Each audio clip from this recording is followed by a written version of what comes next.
तर सोलापुरात कांद्याचे दर घसरल्यामुळे शेतकरी हवालदिल झालेत। कांद्याला केवळ 6 ते 8 रुपये प्रति किलोचा दर मिळत असल्यामुळे शेतकरी संतप्त झाले आणि सरकारने शेतकऱ्यांच्या कांद्याला अनुदान देण्याची मागणी शेतकरी करतायत।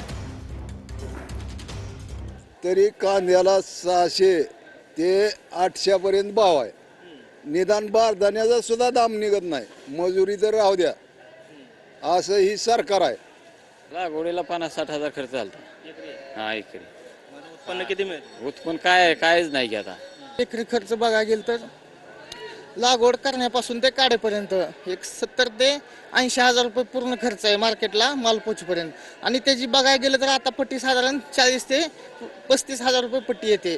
मध्ये एकरी 30 ते 40 हजार रुपये लॉस आहे शेतकऱ्यांना। म्हणजे उत्पादन करताना जो खर्च येतोय त्याच्या 50% सुद्धा रक्कम बाजारातून येत नाही।